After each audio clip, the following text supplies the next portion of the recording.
Bismillahirrahmanirrahim. Assalamualaikum warahmatullahi wabarakatuh. Innal hamdalillah nahmaduhu wa nasta'inuhu wa nastaghfiruh wa na'udzu billahi min shururi anfusina wa min sayyiati a'malina may yahdihillahu fala mudilla lahu wa may yudlilhu fala hadiya lahu. Asyhadu an la ilaha illallah wahdahu la syarika lahu wa asyhadu anna Muhammadan 'abduhu wa rasuluhu la nabiyya ba'dahu. Allahumma shalli ala Muhammad wa ala ali Muhammad. Amma ba'du.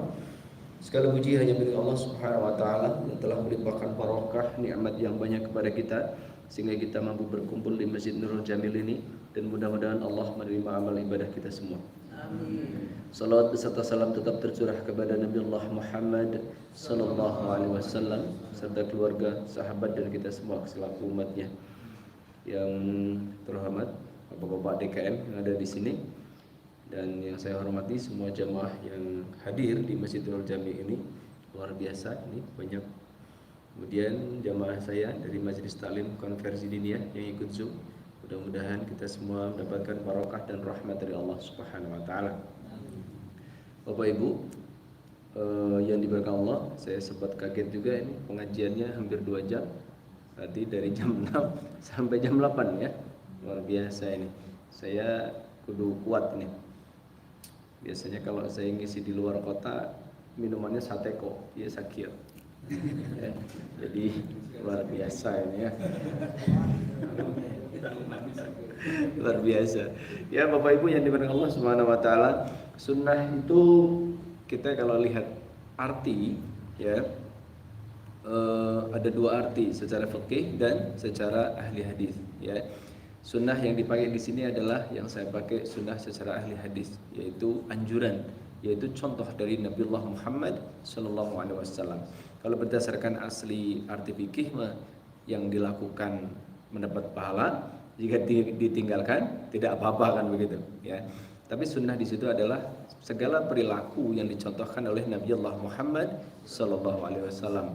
Dan memang seperti yang tadi diucapkan oleh Pak Cahyana, yang namanya sunnah dari Nabi Muhammad sallallahu alaihi wasallam itu banyak sekali. Dari kita bangun tidur sampai kita tidur lagi, semuanya sunnahnya begitu banyak ya. Salah satunya kita yang orang dewasa nih ya, yang nanti tidak ada di screen tapi ya, ketika kita mohon maaf berhubungan intim gitu loh ya, itu kan ketika kita sudah menunaikan hajat itu tidak boleh langsung tidur. Sunnahnya apa? Berwudu terlebih dahulu. Jadi berwudu dulu, mandinya dirapel tersabios ya, bilengke ayah hajat kedua ya. Tetapi itulah bagian dari sunnah. Kalau kita bapak-bapak kan sok capek langsung bubuk ya, aku ya Pak. Nah ini bagian dari sunnah, nanti kita laksanakan. Kita ke air sebentar, wudu saja, nggak usah dibersihkan itu aja nggak apa-apa. Yang penting wudu saja, ngikutin anjuran Rasul, dan itu luar biasa ya. Kemudian saya tidak masukkan semua sunnah ya, tapi yang paling penting adalah nanti ketika kita yang pokok-pokoknya dulu. Seperti kita menjilati makanan, ba'da makan, itu bagian dari sunnah. Sekarang itu sudah mulai ditinggalkan oleh umatnya karena malu, dianggap rakus ya. Rakus itu kalau makan kita bawa keresek dicandakan ke imah, itu rakus. Justru yang kayak gitu nggak malu tapi menjilati makanan sesuai sunnah dulu, kita itu malu ya. Bapak Ibu yang diberkahi Allah Subhanahu wa taala, yang perlu kita tahu, kita hidup itu di alam ketiga ya. Yang pertama itu alam ruh. Alam ruh kita sudah pernah hidup tapi nggak pernah pengajian kita ya, tawawuh kita teh. Yang kedua kita ke alam rahim, sama di alam rahim kita sudah pernah. Yang ketiga kita baru di alam dunia. Jadi kita itu di alam ketiga Bapak Ibu. Nah ternyata kita masih banyak alam yang akan kita lalui, tetapi nyatanya kita santai-santai aja tuh. Setelah ini kita itu ke alam barzah, yaitu menuju ke sana, yaitu dengan kematian. Setelah alam barzah, kalau orang yang beriman dan bertakwa seperti dia baru bangun tidur. Tetapi kalau bagi orang yang munafik dan orang kafir, naudzubillah min dzalik, wah itu himpitannya luar biasa kalau kita baca hadisnya. Baru setelah itu apa? Hari kiamat. Hari kiamat semua luluh lantak, matahari semuanya luluh lantak, termasuk malaikat pun mati kan gitu. Tetapi nanti yang pertama kali dibangkitkan adalah Kanjeng Nabi sallallahu alaihi wasallam nanti. Nah, ba'da kiamat namanya hari kebangkitan. Berarti ke apa? Ketiga tuh. Itu apa tadi? Alam barzah, kiamat, hari kebangkitan. Setelah hari kebangkitan, kita nanti dikumpulkan di padang mahsyar, alam keempat kita setelah wafat. Padang mahsyar itu fawqa ru'usihim shibran tuh. Matahari itu cuma sejengkal di atas kepala. Coba bayangkan Bapak Ibu. Ya. Kita matahari panas berhari-hari ini, ya. Itu update statusnya seandainya matahari minum paracetamol.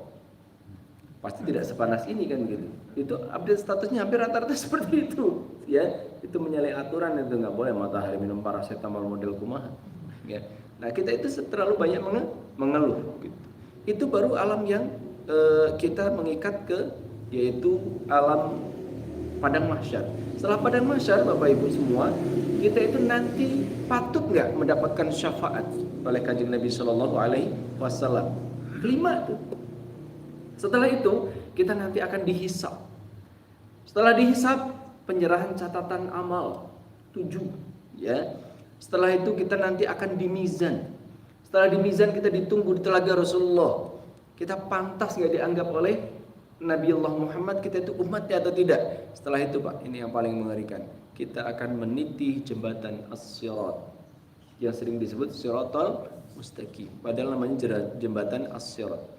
Dan ini antara surga dan neraka. Makanya Bapak Ibu ya dimana Allah Subhanahu wa taala, sebelum saya kajian ini, ayo saya mengingatkan diri saya sendiri pribadi, khususnya bagi saya dan semua yang ada di sini, termasuk yang di Zoom meeting kali ini. Ayo, mumpung kita itu belum dipanggil oleh Allah Subhanahu wa taala, kita sebaik-baiknya melaksanakan amal. Karena nanti 3 hal yang dikecewakan oleh orang yang nanti dia yaumul qiyamah itu. Yang pertama, ketika orang kafir dan orang munafik, jelas dia menyesal, kenapa saya itu kafir dan nifaq, kenapa saya munafik, kan begitu.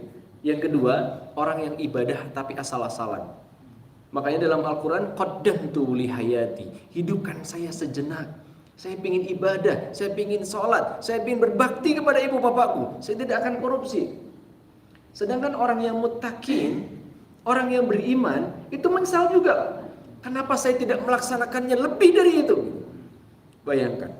Jadi begitu melihat nikmatan yang luar biasa, taruhlah dia di Jannatu Aden, dia di surga Aden, ketika melihat surga Firdaus atau surga di bawahnya lagi, dia mengatakan, kenapa saya tidak menuju ke surga ke sana? Kita kan banyaknya hari-hari. Kita itu nanti meningkat lagi keimanan 4 bulan D, yaitu ketika bulan Sya'ban. Karena apa? Mendekati Ramadan. Nggak Ramadan, titik puncak. Syawal, hancur lebur. Ya, subuh keberangan luar biasa. Nah, ini mudah-mudahan kita semua tidak seperti itu, ya. Saya cuma mengingatkan, ayo diri kita, keluarga kita, Bapak Ibu, kita wabil khusus laki-laki, kita akan ditanya. Kullukum ra' wa kullukum mas'ulun an ra'iyati. Diri kalian adalah pemimpin dan setiap pemimpin akan dimintai pertanggungjawabannya di yaumul qiyamah. Jadi, Pak, kita laki-laki itu pemimpin, meskipun perempuan juga nanti dihisab, Pak, diaudit juga. Tapi kita laki-laki lebih berat karena akan ditanya bagaimana istri kita, akan ditanya anak-anak kita. Berat, Pak. Gitu loh, ya. Makanya luar biasa. Kemudian begini. Saya heran, banyak orang yang mengaku habaib nih ya, melenceng sedikit. Ketika sudah menjadi habaib, tidak akan pernah dihisab, tidak akan pernah mendapatkan azab kubur. Bohong, wadul, Pak. Wadul, bohong. Semua hadis, ya, saya nyantri lama, ya.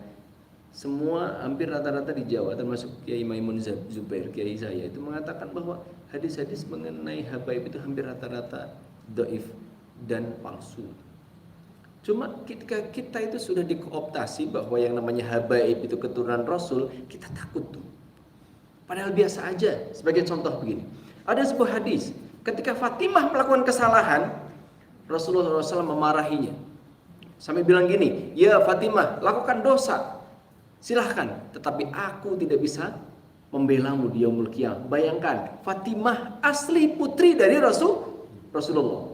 Yang kedua, dalil jelas dari Umar bin Khattab. Beliau melihat waktu itu Hasan dan Husain melakukan kesalahan, ya, yaitu memakan korma dari zakat. Kita tahu bahwa keturunan Nabi Allah Muhammad tidak boleh memakan dari zakat. Itu mulutnya dibuka, saya mengatakan, wallahi, ketika kamu melakukan dosa, aku tidak bisa menolongmu. Itu yang jelas cucunya, gitu loh. Yang sekarang cuma ngaku irung pesek, ngaku habaib. Itu makanya jelas-jelas ya, semuanya itu akan diperuntukkan. Kita akan ditanya di yaumul kiamah bahwa diri kita itu pemimpin, dan setiap pemimpin akan dimintai pertanggungjawabannya di depan Allah Subhanahu wa taala. Apalagi kalau Anda lihat wali-wali sekarang gila semua. Ada wali gila, semakin gila walinya, semakin dianggap kewaliannya tingkat tinggi, ya.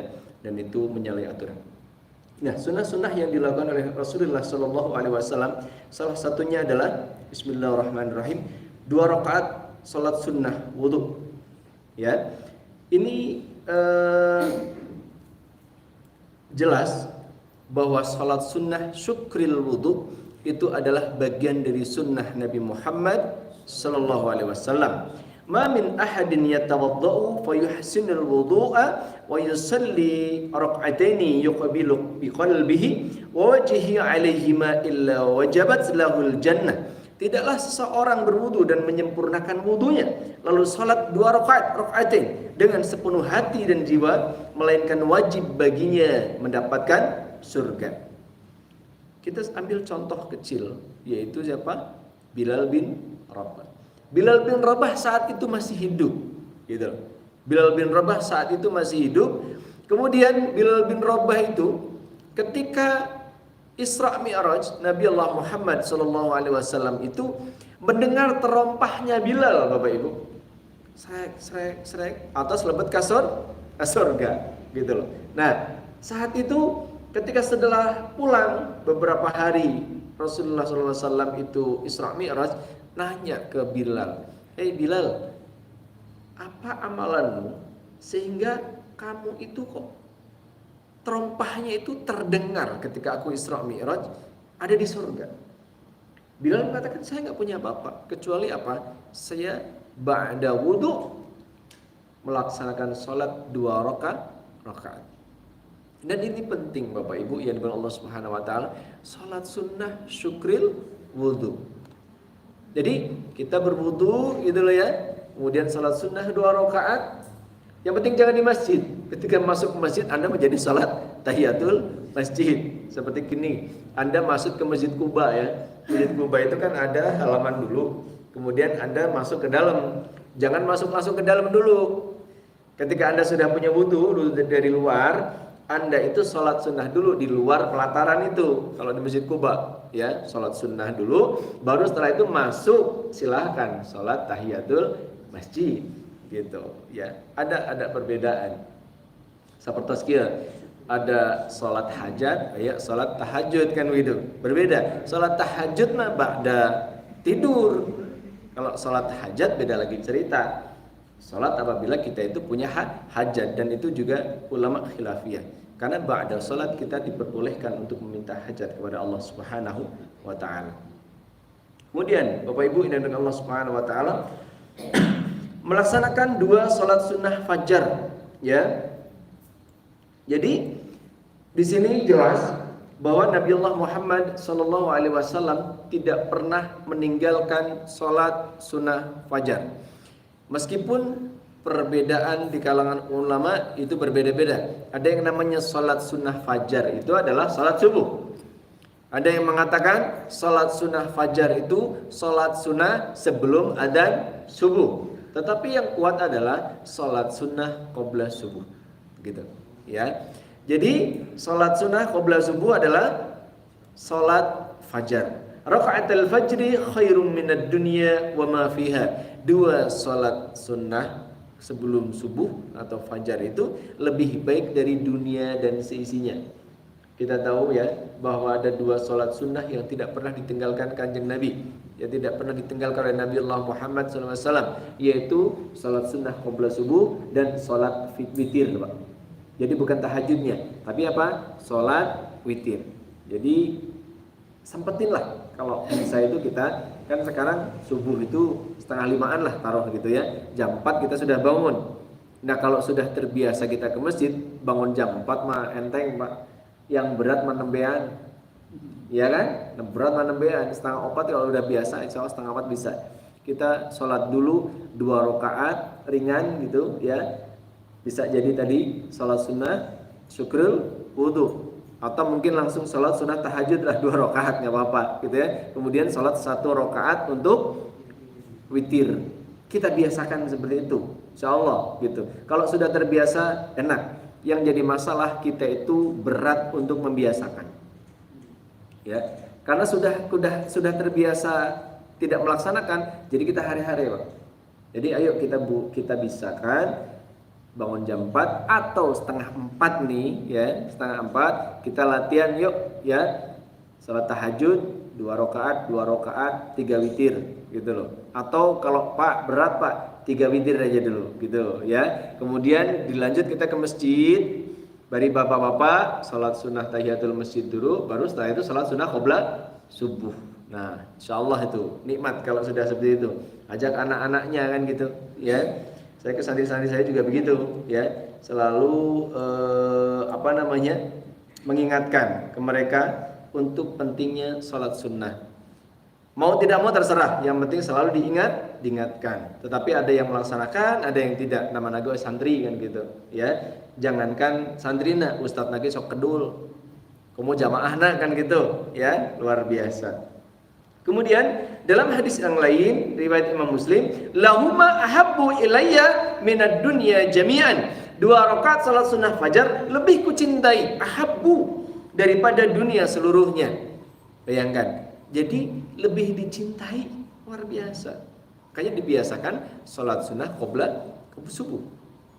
Nah, Bapak Ibu yang diberkahi Allah Subhanahu wa taala, kalau ada orang yang dia itu masuk masjid langsung duduk, kita yang tahu, mohon maaf, tahu ilmunya sedikit gitu, kasih tahu, jangan langsung duduk.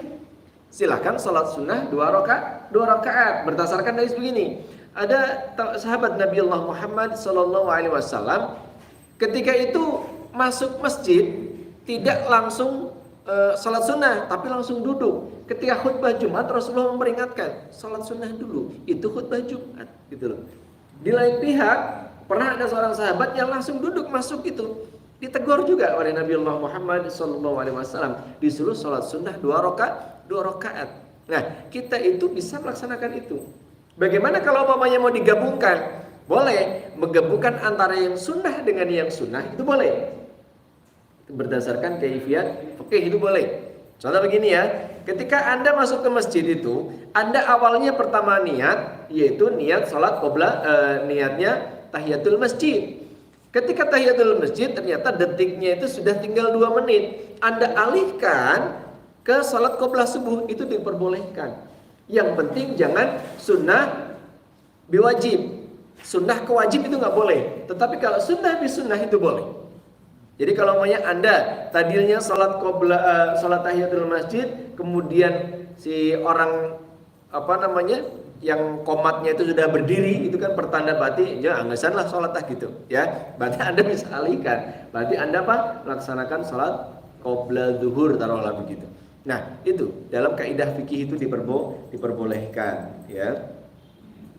Kemudian ini bagi kita semua ya, bagi ibu-ibu ini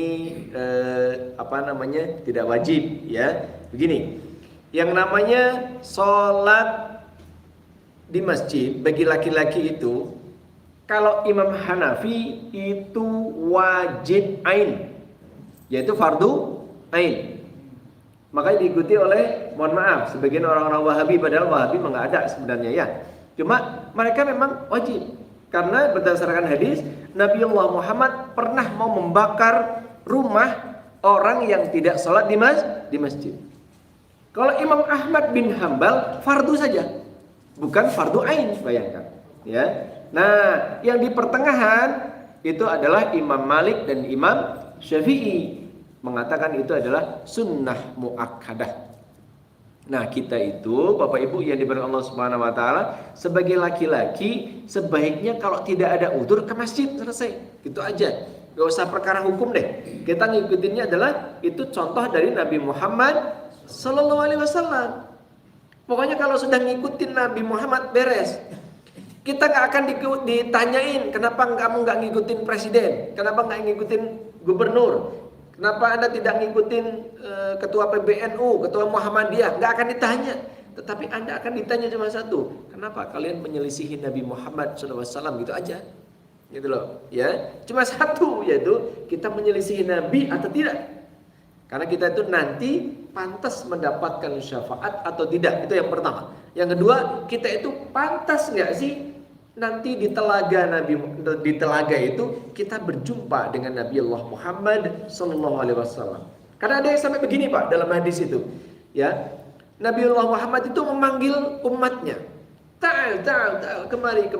Ternyata Jibril mengatakan begini, Muhammad, dia merubah ajaranmu setelah meninggal. Nah itu yang kita kenal dalam bahasa hadis namanya bid'ah gitu. Bid'ah itu mengada-ada perilaku Nabi padahal Nabi tidak melaksanakannya. Contoh seperti itu. Nah, itu khawatirnya kita melakukan hal itu gitu. Kita capek-capek melakukan sholat, kita capek-capek melakukan amal ibadah, ternyata kita itu raddun, tertolak di hadapan Nabi Muhammad Sallallahu Alaihi Wasallam. Itu yang mengerikannya. Makanya segala sesuatu itu harus dengan ilmu. Saya pernah Pak, ketika di Saudi itu orang Indonesia itu sholat sunnah sampai 100 rakaat. Sunnah sampai 100 rakaat. Mau di hotel, mau di masjid, kerjaan sholat ya pegawai nanate. Saya tanya kunaon Pak? Ya, mengejar jadi wali. Mengejar jadi wali. Aduh, bingung saya juga. Wali apa itu? Ya, kalau wali murid saya udah jadi. Ya, mengejar jadi wali. Sholatnya 100 rakaat. Wallahu a'lam bishawab. Itu dalil dari mana yang jelas? Sholatnya memang saya lihat semalam suntuk sholat terus. Ternyata Pak, tetangga saya ada Pak. Ya, itu lebih parah. Ibu-ibu kemarin haji itu dia melaksanakan sampai 1000 rakaat. Kalah si bapaknya waktu itu. 1000 rakaat. Disuruh siapa? Disuruh Habib. Bapak bayangin Pak, nepi ka gering, untung semua rukun dari haji terlaksana. Kalau nggak terlaksana mohon maaf, rukun haji kalau gagal satu, hajinya harus ngulang. Untungnya waktu itu beliau waktu masih sakit itu masih bisa untuk wukuf itu untuk jalan. Meskipun sempoyongan. Kan kalau wukuf itu Pak, orang sakarat begitu Pak candak tuh. Kan begitu. Karena wukuf itu rukun. Rukun itu kalau umpamanya batal salah satunya, berarti harus mengulang. Bayangkan kalau mengulang. Ya. Beda sama wajib haji. Wajib haji batal hiji tinggal bayar dam. Itu bedanya. Dan ini sakit gara-gara disuruh melaksanakan sholat 1000 rakaat. Bapak-bapak kuat ya? Insya Allah kuat ini 1000 rakaat. Silahkan laksanakan. Abi ma'alim. Ya, 1000 rakaat. Dan itu sholatnya cungkelak cungkeding. Pasti cungkelak cungkeding itu pasti gancang. Gitu. Ya, makanya kita itu beribadah harus menggunakan ilmu. Gitu loh. Ya. Mancing aja kalau nggak pakai ilmu teman-teman. Kan begitu. Ngapungkan layangan nggak pakai ilmu, tengapung-ngapung. Gitu. Baca kitab kuning, nggak tahu ilmunya, nahwu sorotnya, nggak pernah latihan kitab tasrifiyahnya, nggak bisa, kan begitu. Segala sesuatunya harus punya ilmu, gitu loh. Nah, makanya. Kemudian ini mengenai salat berjamaah, ya. Yang jelas adalah salatul jamaah afdalu min salatil fardhi bi 27 darajah. Salat jamaah itu 27 kali lipat itu. 27 derajat dibanding sholat sendirian. Ada enaknya begini Pak ya, ketika kita sholat berjamaah itu mau kita kurang khusyuk juga, insya Allah masih dicatat 27. Yang jadi masalah ketika kita sholat sendirian, garuk-garuk, mohon maaf, sana kemari garuk-garuk. Apalagi kalau sholat sendirian, biasanya kita sok rada gancang karena kita sudah terlatih. Gitu loh, ya. Salat nanti cepet gitu loh, ya. Berbeda kalau maunya kita ngikutin imam. Kalau imam kan insya Allah tahu rukunnya, bacaannya juga insya Allah bisa, kan gitu loh, ya. Itu yang membedakan. Makanya kita kalau maunya sudah berjamaah enak, 27 kali lipat, gitu loh, ya. Biasakan. Nah, kemudian anak kita Pak, anak kita memang terkadang mungkin susah untuk ke masjid ya. Karena mungkin diri kita juga belum tentu aktif terus di masjid. Tapi gini, minimal kasih contoh sekali-kali aja. Nah, nanti kelamaan dia itu akan mudah untuk pergi ke masjid. Jangan dimarahin, jangan dicaci maki anak kita itu. Yang penting dikasih contoh gitu, ya. Dan kita ke baheula ente soleh sapertos ayeuna kan. Dan bisa jadi sekarang soleh teh ayeuna. Dan belum tentu nanti juga ya soleh terus kan begitu. Makanya kita selalu berdoa kepada Allah, ihdinas siratal mustaqim siratal ladzina an'amta 'alaihim ghairil maghdubi 'alaihim waladdallin. Oke, kemudian bergosok gigi ketika wudu. Nah ini Pak, gosok gigi. Laula an asyqa 'ala ummati li amartuhum bisiwaki ma'a kulli wudu'in. Seandainya tidak memberatkan umatku, saya kewajibkan mereka untuk bersiwak setiap kali hendak berwudu. Jadi, Pak, bersiwak. Minimal kita itu bersihin gigi lah, karang gitu loh. Ya. Wabil khusus kalau kita sudah makan tuh kumur-kumurnya coba selap-selapan itu dibersihkan. Masa kita ngantor gitu ya, kayak cabai nyelap itu ya kurang bagus juga gigi gitu ya. Kita sudah dicontohkan oleh Nabiullah Muhammad sallallahu alaihi wasallam. Dan puasa pun boleh kok bersiwak, gosok gigi. Kan begitu. Meskipun tidak usah pakai berboleh, Bu. Ya, bersiwak itu boleh, gosok gigi. Yang penting odolnya jangan dimakan. Gitu. Yang nggak boleh itu memakannya. Kalau gosok gigi saja untuk membuang baunya gitu. Oke lah, yang namanya orang puasa bau mulutnya seperti misik kasturi, itu di hadapan Allah. Di hadapan jelema beda deui. Ya, lalat aja semaput. Kan begitu, ya. Jadi gosok atau bersiwak sebelum subuh nih. Saya waktu itu masbuk. Samping saya itu nggak tahu baru makan apa malamnya. Gitu. Biasanya saya mohon maaf jadi imam, saya nggak jadi imam karena saya masbuk gitu loh, ya. Nah, samping saya itu ngahoe. Oh, gitu. Bayangkan Pak, baunya kayak apa? Luar biasa. Dan itu Nabi Allah Muhammad sudah pernah memberitahu kepada seorang sahabat, makan bawang merah saja kalau umpamanya baunya nggak enak, apalagi makan pete jeung jengkol, ente gosok gigi kan begitu ya. Nabi Allah Muhammad itu luar biasa, selalu wangi, tatanan bajunya bagus, wah teladan, makanya namanya uswah hasanah kan begitu ya. Oke. Berdiri ketika melihat jenazah yang sedang dibawa ke makam sampai tak terlihat nih. Mara bina janazatun faqama laha an-nabiy sallallahu alaihi wasallam wa qumna bihi wa qulna ya Rasulullah inna janazatu yahudiyyin qala idza ra'aitumul janazah faqumu. Simpelnya adalah ya Rasulullah, sahabat ketika Rasulullah SAW itu ada mayat lagi digotong, Nabi itu langsung berdiri. Sahabat itu langsung berdiri gitu, ya, karena ngikutin Nabi Muhammad sallallahu alaihi wasallam. Kemudian ada yang mengatakan, "Ya Rasulullah, innaha janazatu Yahudi." Sungguhnya jenazah itu Yahudi. Kata Rasulullah, "Idza ra'aitumul janazata faqumu." Apabila kamu itu melihat jenazah yang sedang dibawa, faqumu, maka berdirilah. Itu adab. Mau jamaah jenazahna saha wae, berdiri. Tapi kalau Anda naik motor enggak usah. Ngapain Anda naik motor berdiri, kurang gawe ya. Di mobil juga nggak usah ya. Itu.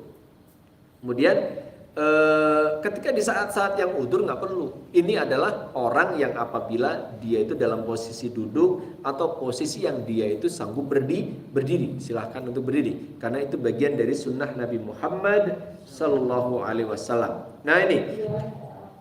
Mengobati diri sendiri atau orang lain sambil memegang daerah yang sakit dengan membaca doa, ya, Bismillah 3 kali. Taruhlah bapak itu sakit sesak. Bismillah, Bismillah, Bismillah. A'udzubillahi wa qudratihi min syarri ma ajidu wa hadir. 7 marrat, 7 kali. Jadi Bismillahnya seberapa? 3 kali. Bismillah, Bismillah, Bismillah. A'udzubillahi wa qudratihi min syarri ma ajidu wa hadir.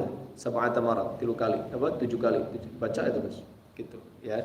Jadi kalau maunya Bapak ada yang punya penyakit segala macam, coba lakukan itu dulu. Kalau panu beda lagi Pak, ya. Kalau panu mau perlu diobatan itu, ya. Karena ini yang Rasul itu pernah mengobati yang sesak napas atau Rasul itu pernah seperti itu, ya. Jadi berbeda sama apa tadi? Kalau penyakit-penyakit yang aneh itu ya. Doa perlindungan 4 perkara serta perlindungan bahaya dosa maksiat dan kejamnya hutang. Ya, ini adalah doa apa, Pak? Doa ketika innaka hamidum majid. Baru baca doa. Ini yang saya kutip adalah hadis riwayat Muslim, ya. Ada yang hadis riwayat Bukhari, ada yang hadis riwayat Abu Daud. Pasti Anda beda. Mungkin bisa jadi baca doanya begini, Allahumma inni a'udzubika min jahannam. Ada yang pertama gini, Allahumma inni a'udzubika min adzabil qabri. Adzabil qabrinya di awal. Hadisnya macam-macam memang. Tapi ini yang saya pilih adalah yang paling lengkap karena ada 4 perlindungan plus 2. Allahumma inni a'udzubika min adzabi jahannam wa min adzabil qabri wa min fitnatil mahya wal mamat wa min syarri fitnatil masiihid dajjal. Ditambah Allahumma inni a'udzubika minal ma'thami wal maghram. Jadi Allahumma inni a'udzubika minal ma'thami wal maghram. Di antara kita cuma bacanya cuma sampai Masiihid Dajjal. Rata-rata seperti itu. Ternyata Nabi Muhammad SAW itu sampai akhir, Allahumma inni a'udzubika minal ma'thami wal maghram. Ya. Nah, dari hadis di atas, total permohonan perlindungannya ayat seberapa? Ayat 6. Yang pertama, berlindung kepada Allah, Allahumma inni a'udzubika min jahannam, ya tadi. A'udzubika min adabi jahannam. Jelas? Azab jahannam seperti apa? 70 tahun aja masih kerasa itu ya. Belum nyemplung, panasnya sudah ada itu. Azab neraka jahannam. Makanya sampai ada palung neraka jahanam itu kalau kita ceritakan luar biasa ya.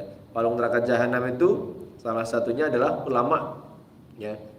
Yang masuk itu adalah salah satunya ulama yang dia itu tahu ilmunya tapi menyalahgunakan keilmuannya itu. Ulama yang dia menjual ayat-ayat dengan harga murah. Salah satunya nanti ini 2024. Karena pingin pilpres itu jagoannya menang. Nah, ini hati-hati ya. Berlindung kepada Allah dari siksa neraka jahanam. Kita berlindung kepada Allah dari situ. Yang kedua, min adzabil qabri, yaitu siksa azab kubur. Kita tahu azab kubur itu luar biasa. Di dunia ini ular itu cuma terbagi 2, berbisa dan melilit. Gak ada yang melilit dan juga berbisa, gak ada. Kobra itu tidak melilit, tetapi berbisa saja. Ular sanca itu melilit saja, tapi malah gegel nyeri, Pak. Tapi tidak berbisa. Nanti itu di azab kubur itu, di alam barzah itu, ularnya itu berbisa dan melilit. Mudah-mudahan kita dijauhkan dari semua itu. Dan yang bisa menjauhkan itu adalah satu amal soleh, salah satunya sholat, gitu. Ya. Kemudian berlindung kepada Allah dari fitnah hidup dan mati. Ketika masih hidup dan sesudah mati, kehidupan dan kematian. Fitnah ketika kita masih hidup, Pak. Ketika kita difitnah, kita masih hidup, kita bisa menyangkalnya, Pak. Tetapi ketika fitnah itu ketika mohon maaf, kita sudah mati, gak bisa, Pak. Sebagai contoh begini, ya. Kenapa Rasul itu doanya tadi mahya wal mamat, yaitu ketika ada orang dia itu bukan koruptor, tapi dia itu dituduh sebagai koruptor. Akhirnya mohon maaf, wasilahnya kematiannya dia jantungan mati.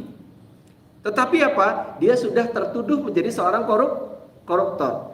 Nah, ketika sudah dikuburkan pun informasinya merebak, keluarganya menjadi keluarga koruptor. Padahal belum tentu.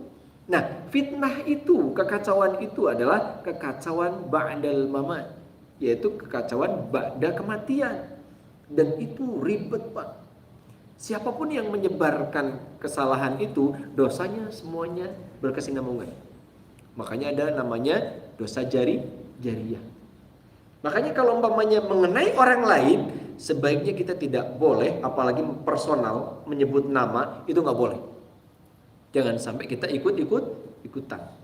Dalam Islam itu, Pak, ketika menyelesaikan contoh gini, ra'aitul hilal, melihat hilal, satu orang terpercaya cukup untuk satu negara. Satu negara cukup untuk terpercaya. Tetapi kalau untuk menuduh satu orang pezina, itu harus ada 4 orang saksi yang adil, yang melihat secara jelas. Makanya kita hati-hati, ya. Cukup dulu ya. Kita break dulu mau adzan.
Lanjut lagi. Ya. Bismillahirrahmanirrahim. Kita lanjutkan lagi. Tadi fitnah hidup dan mati, ya, selama masih hidup dan sesudah kematian. Mudah-mudahan kita terhindar dari situ. Kemudian berlindung kepada Allah dari kejahatan fitnah Al-Masih Ad-Dajjal. Mudah-mudahan kita tidak bertemu lah yang namanya Al-Masih Ad-Dajjal, insyaallah. Mudah-mudahan. Yang kelima, ya, Allahumma inni a'udzubika minal ma'tham. Ya Allah, aku berlindung kepadamu dari al-ma'tham. Al-ma'tham ini maksiat. Tetapi sebagian ahli hadis mengatakan al-ma'tham itu maksiat tetapi ketika kita sendirian. Sebentar Bu ya. Sudah? Jadi, Pak, ketika kita banyak orang,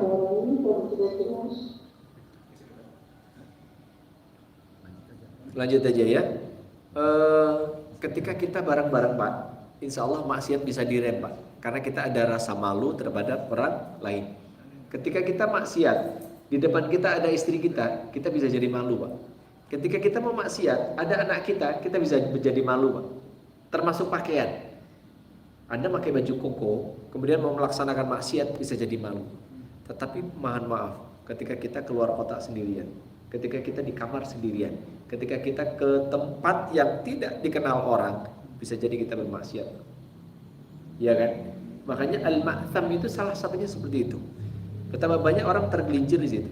Makanya ketika innaka hamidum majid, baca Allahumma inni a'udzubika min adzabil qabri wa min fitnatil mahya wal mamat wa min fitnatil masiihid dajjal. Allahumma inni a'udzubika minal ma'thami wal maghrib.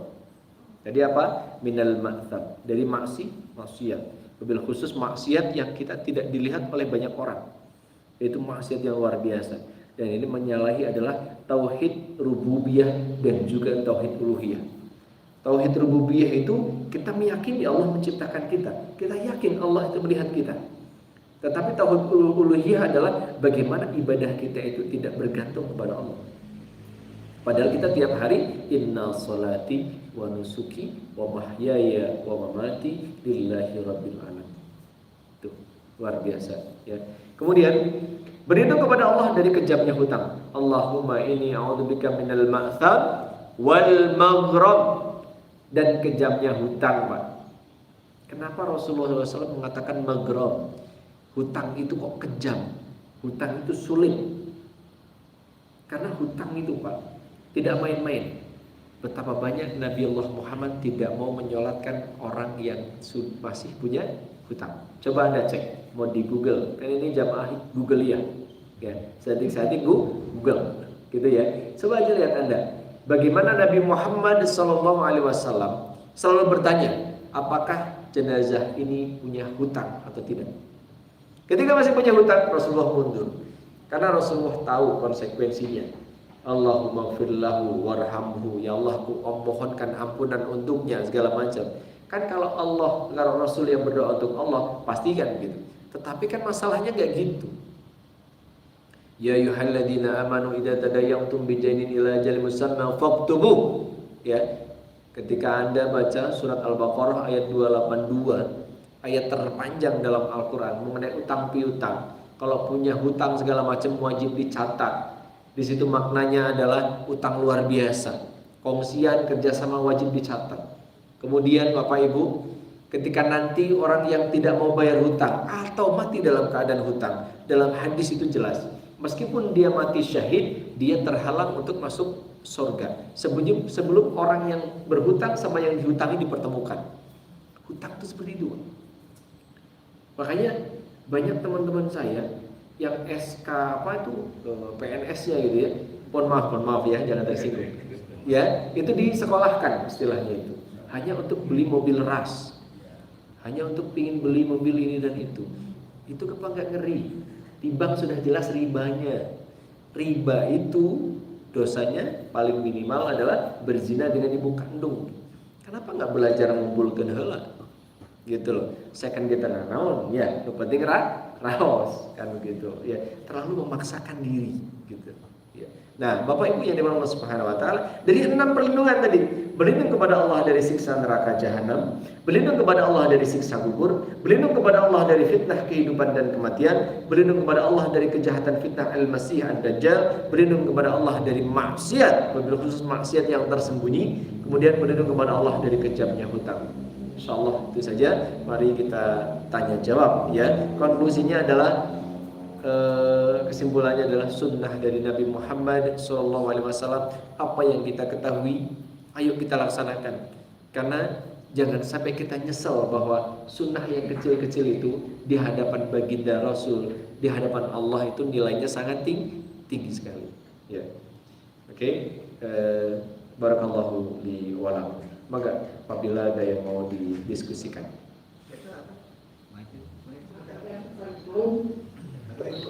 Iya. Ini yang di sini dulu atau yang Zoom dulu? Mangga, Bu. Assalamualaikum warahmatullahi wabarakatuh. Waalaikumsalam warahmatullahi wabarakatuh. Biasanya kami kan melaksanakan witir itu sebelum tidur ya.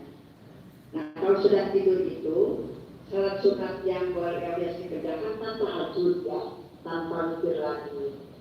Apakah kita boleh melakukan salat sunat lain seperti salat tasbih atas atau Bentar, salat sunnah apa Bu? Salat sunnah apa Bu? misalnya kita ini kan Iya, salat sunnah yang tadi Ibu sebutkan. Salat sunnahnya apa aja? salat sunnah tasbih, kemudian Apa salat sunnah apa? Tasbih. ya. Terus salat sunnah tasbih. Terus kita punya waktu lama misalnya.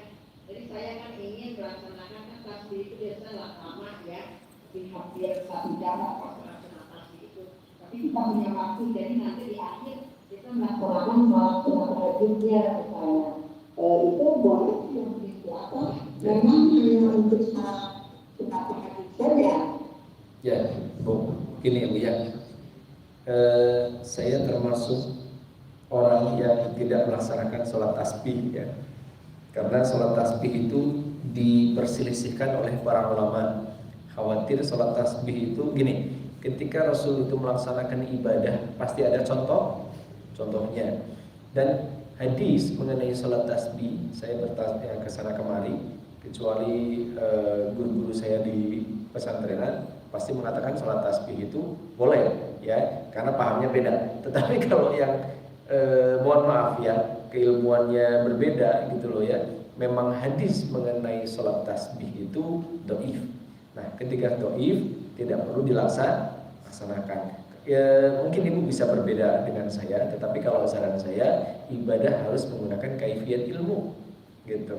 Kalau umpamanya itu dhaif, kemudian banyak ulama menyelisihkan, kalau saran saya sholat tasbihnya tidak perlu dilaksanakan. Banyak sholat yang lain, banyak zikir yang harus dilaksanakan. Taruhlah begini, sholat tahajud itu Ibu jangan hanya ngejar 8 rakaatnya, tetapi panjangnya sholatnya, yaitu kualitas sholat. Selama ini kita hanya mengejar kuantitas 8 rakaat plus 3 gitu loh. Padahal Nabi Muhammad SAW itu beberapa kali sholat tahajud itu mau 2 rakaat, kadang 4 rakaat.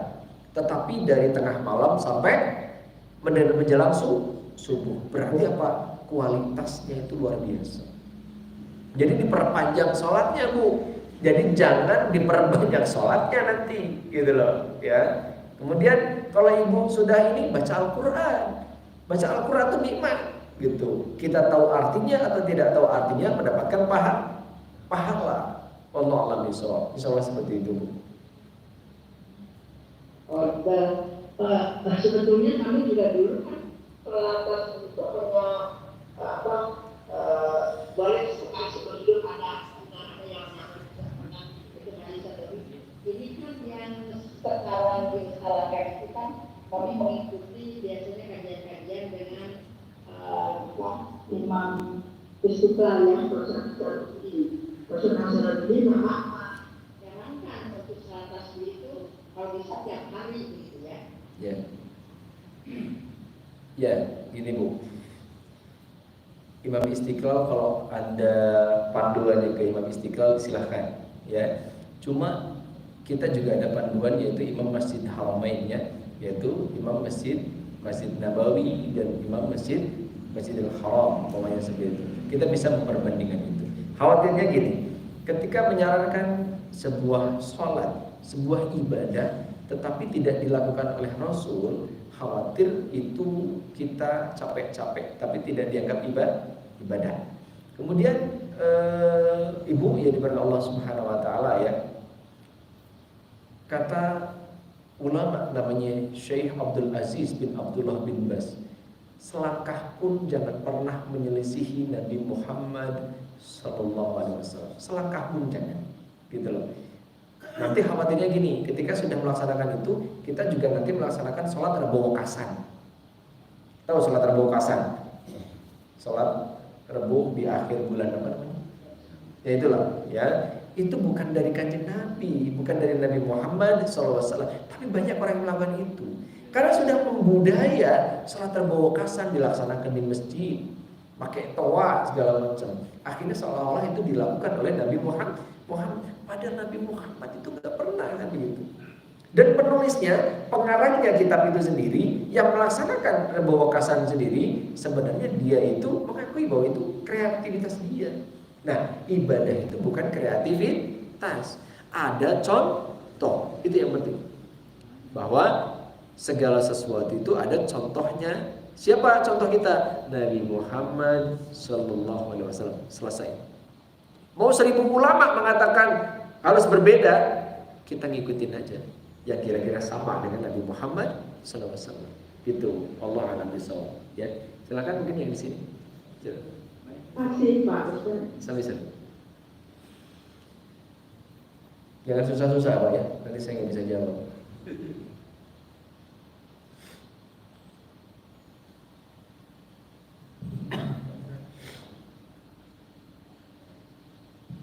Assalamualaikum warahmatullahi wabarakatuh. Waalaikumsalam. Semoga Allah menjaga Ustaz dan memberikan istiqomah dalam berdakwah. Ustaz, kalau dijelaskan tadi kan bahwa sunnah-sunnah Rasulullah itu untuk sehari semalam itu kan sangat banyak dan tidak mungkin buat mungkin saya tidak mungkin bisa melaksanakan itu. Saya juga pernah mendengarkan bahwa melaksanakan ibadah sesuai sunnah sedikit itu jauh lebih utama daripada melaksanakan amalan-amalan yang tidak sesuai sunnah. Mohon dijelaskan sekali lagi Ustaz. Mungkin hal ini baik untuk kesehatan diri saya. Terima kasih. Assalamualaikum warahmatullahi wabarakatuh.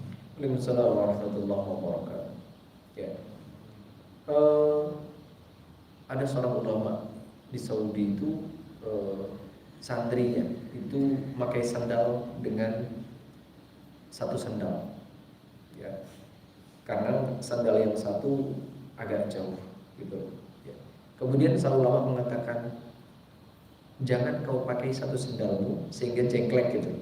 Ya. Kemudian diambil. Kemudian bertanya, ya Syekh kenapa? Nabi Muhammad, panduannya Nabi Muhammad si Syekh tersebut. Nabi Muhammad mengatakan tidak boleh memakai satu sandal sementara satu sandal yang lain dipakai belakangan. Jadi jengklek itu nggak boleh. Saya mengatakan begini si ulamanya, pokoknya kalau untuk urusan kata Nabi Muhammad A, jangan selisih sedikit pun. Jangan selisih sedikit pun, selamat kita.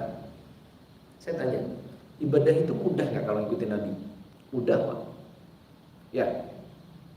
Yang susah itu gengsinya. Yang susah itu Anda menambah-nambahnya. Kan gitu. Mengkreasi sholat gitu loh. Kan banyak seperti itu. Kematian.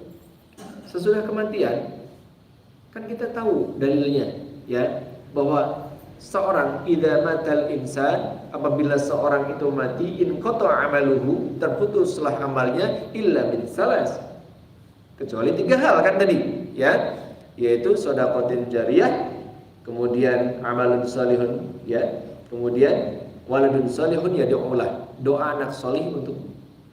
Tetapi kita kan enggak. Sekarang itu punten, orang yang tidak tahlilan, mohon maaf ya, ini jadi sensitif ya.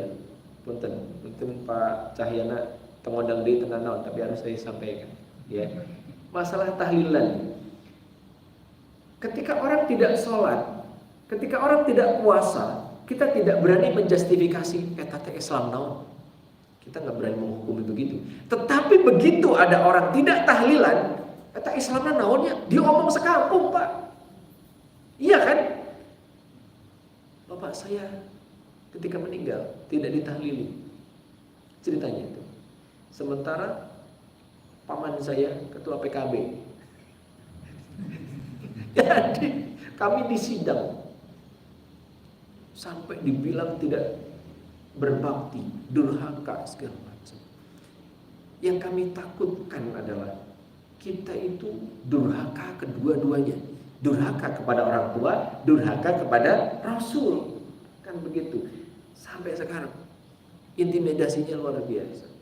Saya kan orang Jawa Pak. Anda beruntung di Jawa Barat, apalagi di Bandung. Jadi komunitas yang melakukan sunnah, komunitas ini sudah banyak. Tetapi kalau udah, punten Pak, mohon maaf ya, di Jawa Tengah di saya, Anda menyelisihi adat setempat dibully Pak. Berat itu. Tetapi satu, ketika Allah yang jadi tujuan, ketika sunnah Nabi Muhammad SAW jadi tujuan, selesai, kelar masalah, selesai. Mau 1000 orang, 1 juta orang benci sama kita, yang penting Allah gak benci, yang penting Rasul mengakui kita umatnya, selesai masalah. Yang penting hablum minanas kita baik, selesai. Kan urusan itu urusan kita kepada Allah, betul kan? Ya, itu Pak, contoh kecilnya. Makanya laksanakan sesuai contoh, selesai. Laksanakan segala sesuatu sebagai perintah. Itu laksanakan dari Nabi Muhammad Sallallahu Alaihi Wasallam. Kita nggak pernah ditanya kenapa engkau menyelisihi kiai ini enggak, tapi kamu akan ditanya kenapa engkau menyelisihi satu orang namanya Muhammad bin Abdullah. Selesai masalah. Gitu loh, Pak ya. Kita pingin gak sih di telaga ditunggu Kanjeng Nabi? Pengen kan? Pak, hidup paling banter berapa sih? 70 tahun. 70 tahun juga nggak sereot. Punten Pak, ini 70 tahun ya. Ya kan gitu Pak. Aduh, jangan tersinggung nih, ya kan? Tapi nggak apa-apa kalau Anda terpikir nikah lagi juga nggak apa-apa ya. Pak, kita hidup dalam hadis itu, umur ummati kata Rasul, sittin atau sab'in. Umur di kalangan umatku kata Nabi, 60 sampai 70 tahun. Sebagian ulama mengatakan ditambah masa akil balik. Taruhlah akil balik kita berapa? 10 tahun atau 15 tahun lah. Tambahin aja 60 tahun. Paling maksimal 75. Paling maksimal 80 tahun. Selesai. Udah gitu kita akan menghadap Allah Subhanahu wa taala. Udah. Pak, kita itu cuma mampir di dunia. Jangan pernah kita itu mengukur bahwa di dunia itu selama-lamanya, enggak. Harta kita akan dihisab. Semuanya akan dihisab. Anak kita dihisab. Makanya laksanakan sesuai ajaran dari Nabi Allah Muhammad Sallallahu Alaihi Wasallam. Barang siapa melakukan amal apapun itu, menambah-nambah amalan, ya, yang tidak sesuai denganku kata Nabi, fahuwa raddun, maka akan tertolak. Yang jadi masalah itu tertolak. Coba kita perbaiki sholat kita sudah sesuai sunnah atau belum? Ayo, saya secara pribadi, ayo kita mengajak ya, jangan sampai kita itu tiba hala gitu, ayeuna gitu Pak. Dulu rata-rata gitu kan kita diajarkan sholat kan gitu bacanya ya, takbiratul ihram. Setelah itu kita membaca doa apa namanya?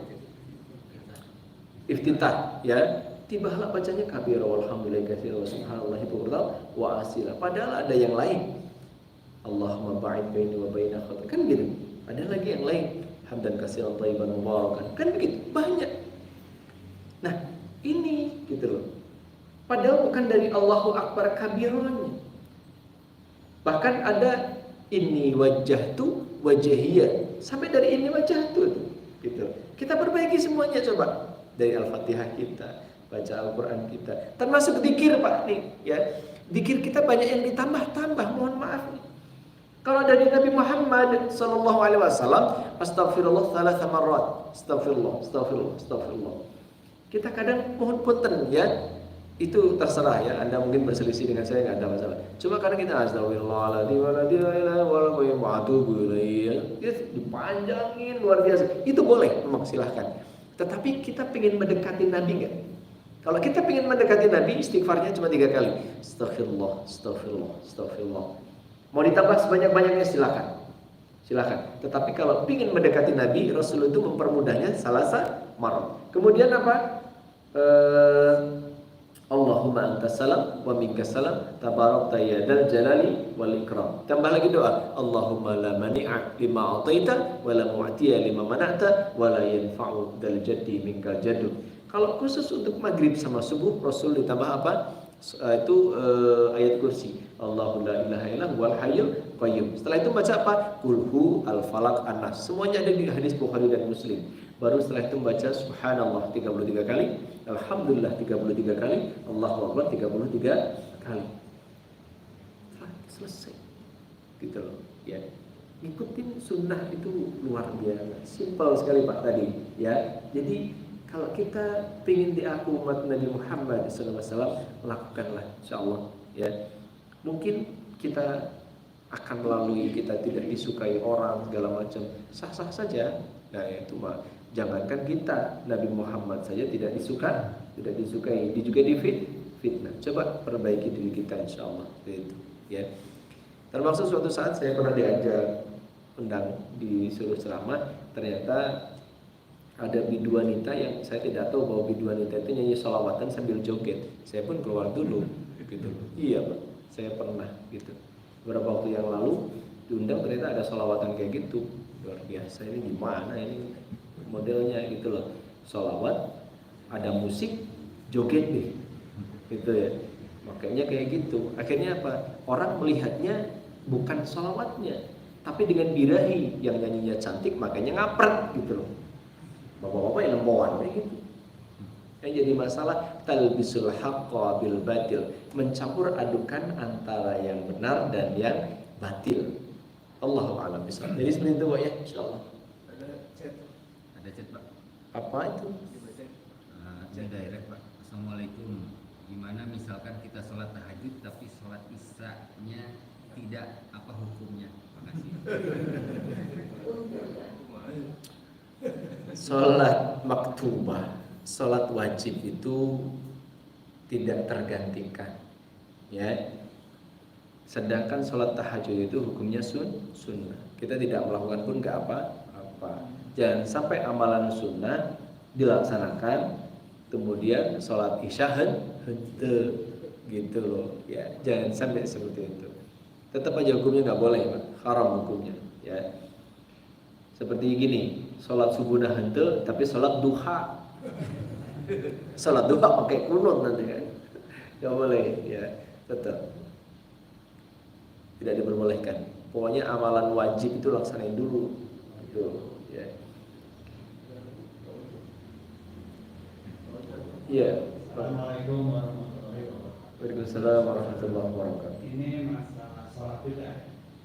Jadi memang populernya itu kewajiban sholat itu waktu istilah dan nikah.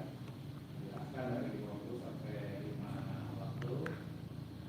Nah, tapi kan sebenarnya itu kan sejak Nabi Adam juga ini Islam sudah ada.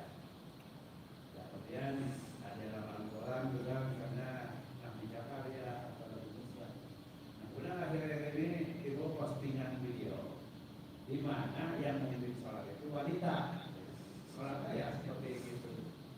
Nah, jadi sebenarnya sholat sebelum Nabi Muhammad itu kayak yang bagaimana? Kayak yang bagaimana? Ya seperti apa gitu ya? Sholatnya itu. Ya. Sholat yang dilakukan oleh Nabi Muhammad SAW itu sholat yang diajarkan oleh para ulama yang sampai ke kita, ya. Insyaallah kan kita itu sudah jelas ada ulama 4 madhab, ya. Kemudian yang sampai ke kita sekarang lebih gampang lagi, kita bisa mengaksesnya, gitu. Ya seperti apa yang kita kerjakan sekarang. Maksudnya yang sebelumnya itu bagaimana? Nah, sebelum ada Isra Mi'raj Pak, itu Rasulullah SAW itu melaksanakannya sholatul lail, yaitu wajibnya melaksanakan sholat malam. Tiap hari itu melaksanakannya sholat malam. Tidak ada subuh, duhur itu nggak ada, karena tidak ada kewajiban itu. Makanya ya ayyuhal muzammil qumil laila illa qalila nisfahu aw yanqus minhu qalila aw zid alaihi warattilil qur'ana tartila inna sanulqi 'alaika qawlan thaqila. Nah, dari hadis tadi, dari ayat Al-Qur'an tadi, sebagian penafsir itu berhubungan dengan bagaimana yang tadinya itu diwajibkan oleh Allah kepada Nabi Muhammad itu menjadi sunnah. Makanya sholat tahajud itu sholat sunnah yang paling dianjurkan. Makanya hadiahnya apa? Wa minal laili fatahajjad bihi nafilatan lak asa ayyab'atsaka rabbuka maqaman mahmuda. Intinya begini, bahwa Nabi Muhammad itu sebelum Isra Mi'raj melaksanakannya adalah sholat malam. Sebelumnya itu sholat malam terus. Nah, begitu ada Isra Mi'raj, pembagiannya itu yang awalnya 50 kali menjadi 5 kali. Dan kita beruntung, semuanya sudah sempurna. Al-yawma akmaltu lakum dinakum wa atmamtu alaikum ni'mati wa raditu lakumul islam madina. Jadi sudah lengkap, jangan ditambah, jangan dikurang, selesai. Gitu. Jelas ya kira-kira ya. Jadi sebenarnya Allah alam kalau umumnya tidak puas, nanti saya belajar lagi ya. Jadi saya kesini lagi.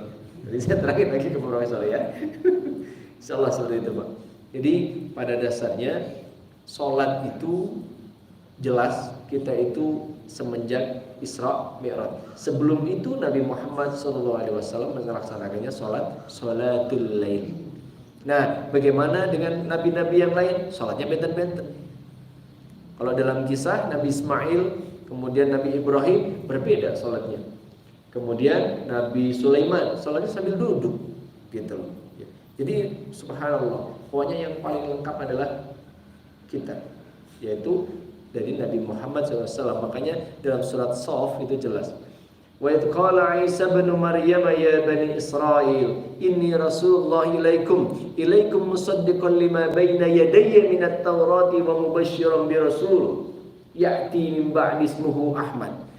Sampai dalam Al-Quran dikisahkan bagaimana Nabi Muhammad itu tertulis di Injil dan Taurat padahal belum lahir itu. Berarti apa? Semuanya sudah skenario dari Allah Subhanahu wa ta'ala. Makanya sampai ibadah pun sekecil apapun, kalau Rasul itu menyalahi aturan dari Allah, pasti langsung dapat teguran. Rasul pernah mengharamkan madu, ya, karena Aisyah cemburu saat itu. Madu diharamin sama Rasul, langsung turun surat At-Tahrim, gitu loh. Jadi pokoknya untuk ibadah kita semuanya sudah insya Allah gampang mengaksesnya segala macam, tinggal melaksanakan insya Allah seperti itu. Ya. Mungkin ada yang lain? Itu yang tadi postingan Yang sholat itu ya? Ya wanita itu yang dari itu agama apa itu? Aduh Pak, yang jelas jadi imam wanita itu boleh, belakangnya wanita juga. Kalau enggak anak yang belum akil balik sebagai contoh. Tetapi kalau umpamanya dia mengimami, ya namanya Aminah Wadud ya kalau nggak salah ya, itu jelas haram Pak, tidak boleh. Seperti NII Panji Gumilang ya, jangankan imamnya perempuan, imamnya laki-laki pun, tetapi kalau sholat Jumatnya ayat awewe haram Pak, nggak boleh. Kan begitu ya, menyelisihi kan begitu loh ya. Ini serepot lagi kita itu. Pokoknya kalau udah menyelisih udahlah, mau dia aliran apa yang jelas aliran sesat itu. Yang jelas kan begitu, karena menyelisihi Nabi Muhammad sallallahu alaihi wasallam. Sama-sama laki-laki imamnya, semuanya makmumnya laki-laki gitu loh. Tapi sebelum sholat dia mungkin joget-joget dulu. Itu nggak boleh. Saya pernah di Cianjur Selatan Pak. Saya pernah di Cianjur Selatan. Sana sholat jam 11:30 itu puji-pujian dulu, puji-pujian daerah Cisompet ke sana ya, puji-pujian, kemudian berdiri sholat sunnah adzan, sholat berjamaah lagi, sholatnya kayak berjamaah bukan berjamaah, namanya sholat qobla Jumat, dia rame. Kira itu langsung mau masuk ke mimbar si imamnya. Ternyata dikir-dikir apa gitu sampai setengah satu baru mulai khutbah Jumat. Khutbah Jumatnya pakai bahasa Arab. Setelah itu qomat sholat. Selesainya kurang lebih jam 1. Insya Allah kalau diadain di Nurul Jamil bubar kabeh Pak. Itu pernah terjadi Pak. Itu Allah alam sekarang masih ada atau tidak, yang jelas saya pernah. Ya, pokoknya jauh banget itu.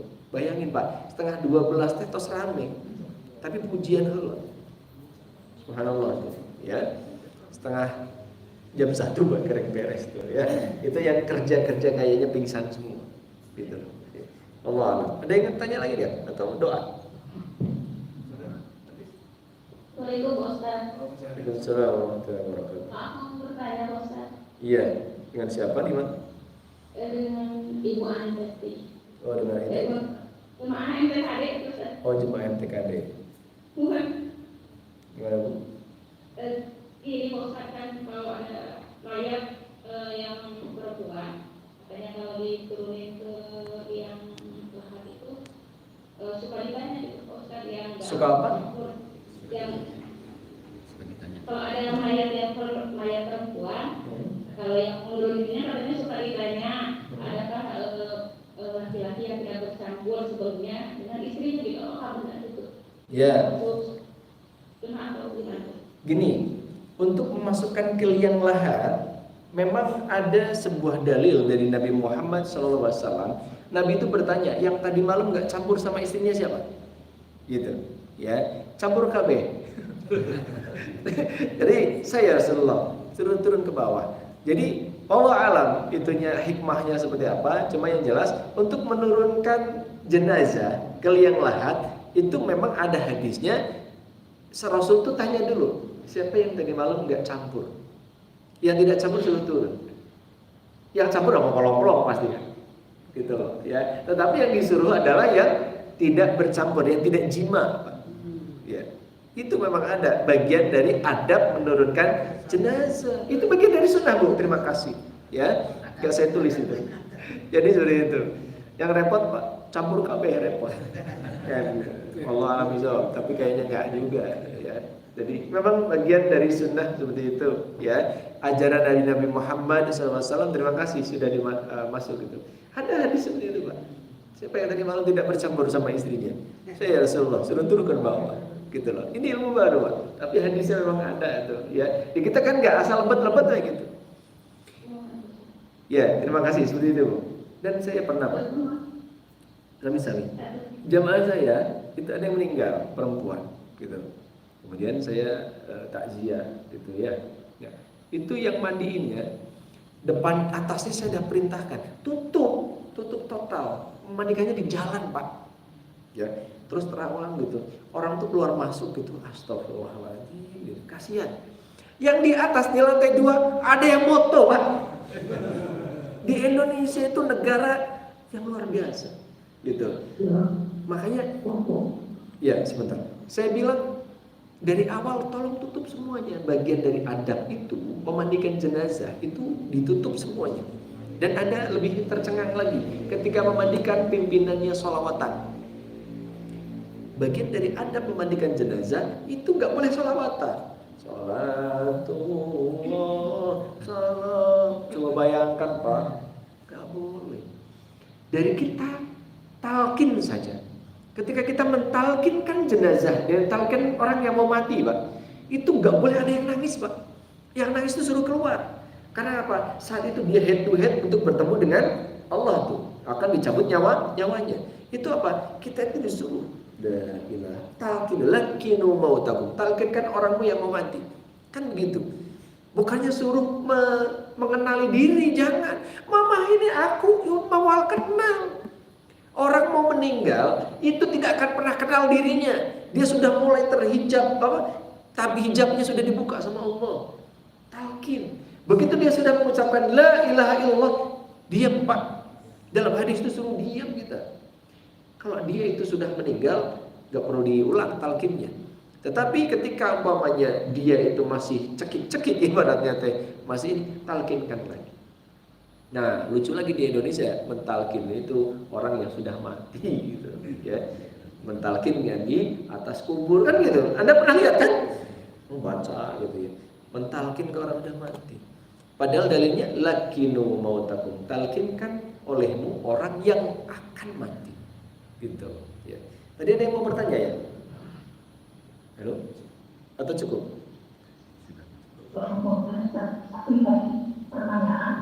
Oh iya. Oh satu lagi. Ya, ini mungkin berarti ada yang jadi saya juga katakan pengajar-pengajar tadi dalam mengenai Rasulullah itu sahadatnya bagaimana? Anak atau kami kalau tadi ada juga ya bahwa dan ada yang menyatakan bahwa perintah Allah itu bahwa Rasul itu harus memuliakan dirinya sendiri itu. Ya. Jadi sahadatnya bagaimana? Kalau Rasulullah ya asyhadu anni Bu. Domirnya pasti domir ana kan, domir aku gitu ya. Karena kita itu mendapatkannya ilmunya dari para sahabat, asyhadu anna Muhammadar Rasulullah. Domirnya pasti domir ana gitu ya. Jadi kalau Rasul ya asyhadu anni Muhammadar Rasulullah. Bahwa aku Muhammad adalah utusan Allah, itu yang membedakan gitu ya.